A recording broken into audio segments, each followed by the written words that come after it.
Dear students, आज का जो टॉपिक है वो है call in arrears. What is call in arrears? Call in arrears क्या होता है? सबसे पहले आप ये समझ लीजिए, जब हम अपने कंपनी के शेयर इशू करते हैं तो कई सारे लोग हमारे शेयर्स को परचेस करते हैं।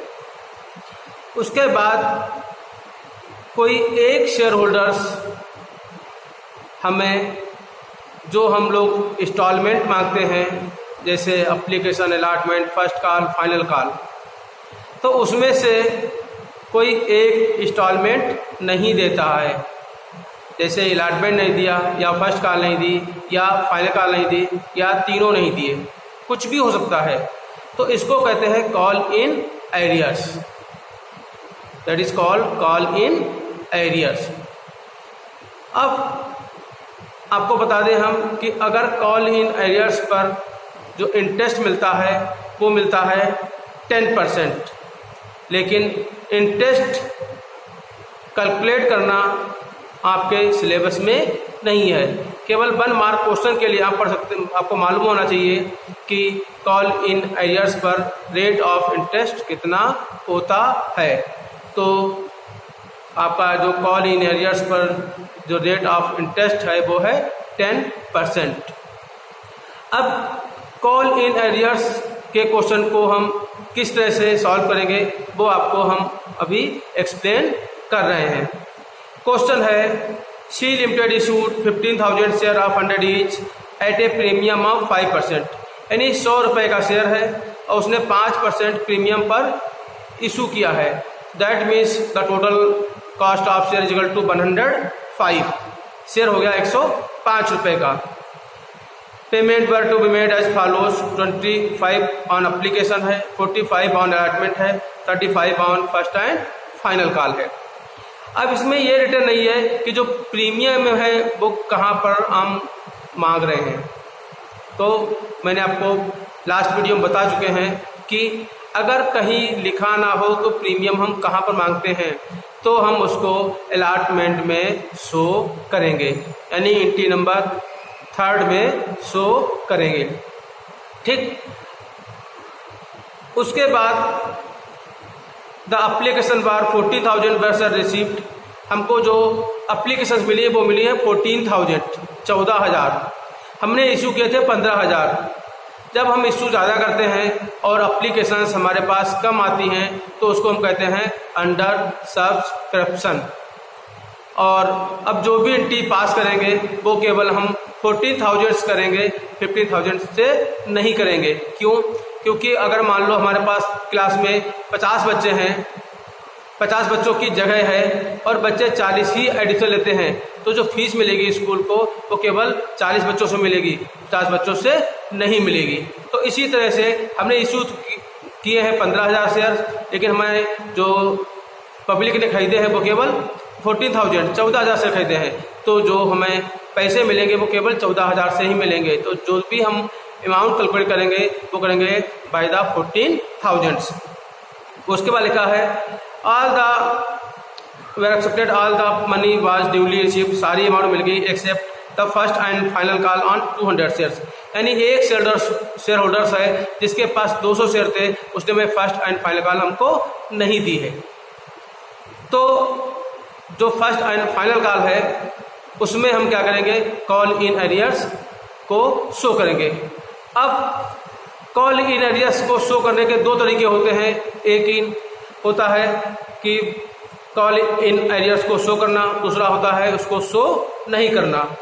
ठीक, यानी opening the call in arrears account and opening not in call in arrears. तो हम आपको दोनों मेथड समझा देंगे कि आप ओपन करेंगे कि ओपन नहीं करेंगे, लेकिन मेरी एडवाइस यही है कि आप कॉल इन एरियर्स को ओपन जरूर करें। अब आपको एक हम थोड़ा सा हिंट कर रहे हैं कि जो सिक्योरिटी प्रीमियम थी वो हमेशा शेयर कैपिटल वाली एंट्री में ही आएगी, और जो कॉल इन एरियर्स होता है वो हमेशा बैंक वाली एंट्री में ही आता है। ये चीज़ आप अच्छे से ध्यान रखें, क्योंकि बच्चे कंफ्यूज होते हैं कि कहाँ पर हम कॉल इन एरियर्स शो करें और कहाँ पर हम सिक्योरिटी प्रीमियम शो करें। तो मैंने आपको बता दिया है एक शॉर्टकट तरीका कि जो सिक्योरिटी प्रीमियम है वो हमेशा शेयर कैपिटल वाली, जहाँ पर शेयर कैपिटल लिखा होता है उसके नीचे शो करेंगे। जैसे entry number 4, entry number 2, 4, 2, 3, 5, 7, entry number 2, 3, 5, 7, और जो कॉल इन एरियर्स है वो एंट्री नंबर 4, 6 और 8, इनमें ही शो करेंगे, इनके अलावा किसी में शो नहीं करेंगे। तो यह आप अच्छे समझ लीजिए कि कहाँ पर कॉल इन एरियर्स शो करते हैं और कहाँ पर सिक्योरिटी प्रीमियम शो करते हैं। तो अब मैं आपको क्वेश्चन करके दिखा रहा हूँ। आपने जो है जो शेयर इशू किए थे 50,000 और आपके पास जो कॉल्स आई थी, एप्लीकेशन आई थी, वो आई थी 40,000 की। ठीक, तो सबसे पहले ये हो गई थी bank account to share application account, और 14,000 को हमने क्या किया 25 से मल्टीप्लाई किया तो हमारी अमाउंट आएगी एप्लीकेशन की, और यही अमाउंट क्या करेंगे हम शेयर कैपिटल में इसको ट्रांसफर कर देंगे।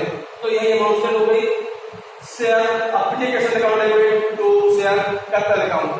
उसके बाद हमने क्या किया अलाइनमेंट जो किया, तो share alignment account to share capital to security premium. मैंने कहा था आपको कि अगर प्रीमियम कहीं दिया ना हो कि कहाँ पर शो करना है तो आप एंट्री नंबर 3 में शो कर देंगे, वो भी शेयर कैपिटल वाली है, वो इसमें शेयर कैपिटल आया है तो यहाँ पर आप इसको शो कर देंगे, और अगर लिखा है कहाँ शो करना है तो आप वहीं पर शो करेंगे। तो अब आपका जो अलाइनमेंट के अमाउंट आया उसमें जो प्रीमियम है वो आ गया, हटा दिया आपका शेयर कैपिटल की अमाउंट आ गई। अब यहाँ पर है कि bank account to share alignment, यानी हमको जो अलाइनमेंट का पैसा है वो हमको मिल गया है।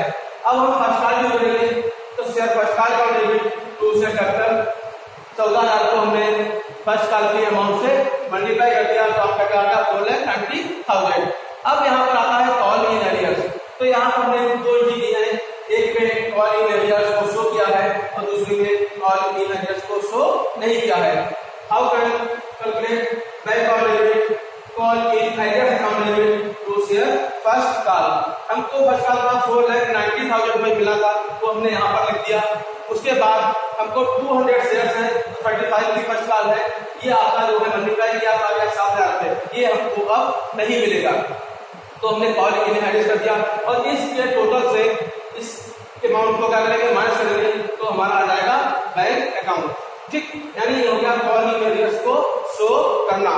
अब इसको दूसरी दी होगी उसमें कॉल इन एरियर्स को हम शो नहीं कर रहे हैं तो इनकी हो जाएगी bank account to share first call, यहाँ पर एरियर का कोई नाम नहीं आया है, और ये अमाउंट वही आएगी 4,83,000, बट इसको हम केवल ओरल हटा लेंगे, रफर हटा लेंगे और यहाँ केवल अमाउंट हम शो कर देंगे 4,83,000। तो ये हमारा हो गया टॉपिक कॉल इन एरियर्स।